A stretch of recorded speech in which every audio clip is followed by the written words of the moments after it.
Having trouble with navel orangeworm in the orchard? Sidetrack Now Miso Mating Disruption is your best bet to minimize loss and maximize profitability. Used with Tresse's new multi-gender lures for your monitoring program, you can achieve the quality yields you deserve. Contact your local sales rep today.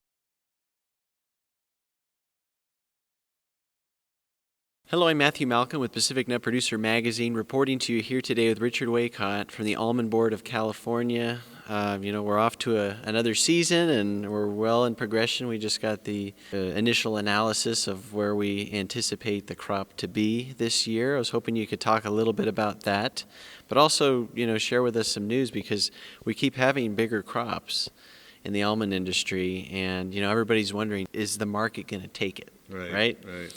And so far, between the Almond Board and other industry groups and marketers, we've done a fantastic job, right? Yeah, I think the last 2 years have really been just remarkable in the history of this industry.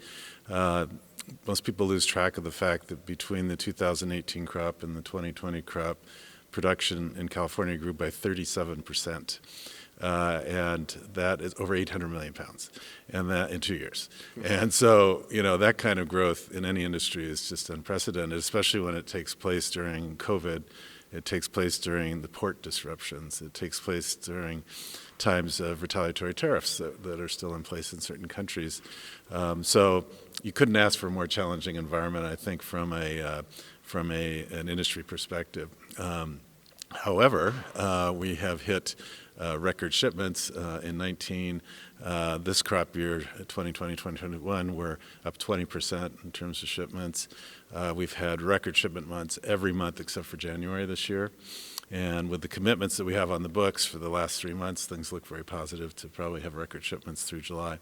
So I like to explain the fact that the growers' money that's gone into developing markets around the world over the years, and it's a long-term effort, but it's created consumers and customers that, granted, prices are lower, but they are there to absorb that and to be elastic in terms of their consumption so that when we have these unprecedented increases of production, we can sell the product, ship the product, and then get into the next years where probably we're not going to have those types of increases. I mean, I can't imagine we will have that type of increase of production. So going into next year, we've got a crop estimate officially from the USDA of 3.2 billion, so that would be up about 100 million pounds.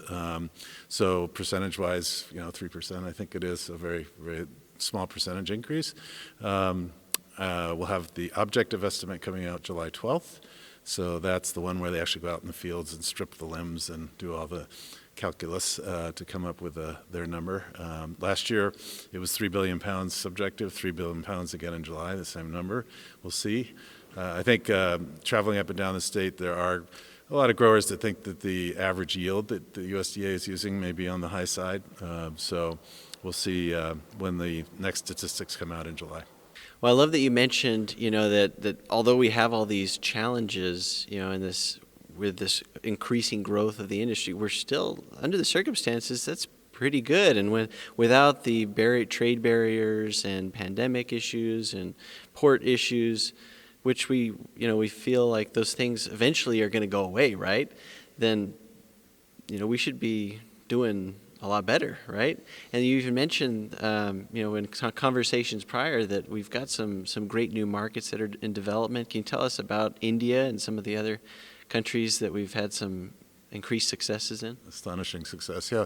So this year, every region of the world is up, and Asia Pacific is up significantly, which would include China and India. And the Indian story is really amazing. I mean, we all know what the situation is there right now with COVID and just the horrendous time they've been having. However, almond consumption has been increasing during this time, largely because it's known as a very healthy food in India, and I think consumers are seeking out foods to increase in their diet that have those attributes. We shipped over 300 million pounds to India in the first 9 months of the year. That's the first time we've ever shipped over 300 million pounds anywhere in a year, and much less in 9 months. So it's really an amazing feat. And thank goodness our industry kept enough in-shell, because India imports pretty much only in-shell almonds. And fortunately, our handlers made that decision back in the fall not to shell out more than they did, so that we had that in-shell to ship. One interesting story also is South America. We've never had a program. We have one in Mexico, but not down in South America. And our Global Market Development Committee recently authorized some funding to pursue a trade informational campaign down there, as well as probably getting into some general public relations in Brazil especially, but also the southern cone of Argentina, Paraguay, and Uruguay. So that would be a new territory for us after we've studied it for many years and have decided to sort of start pulling a trigger in that part of the world.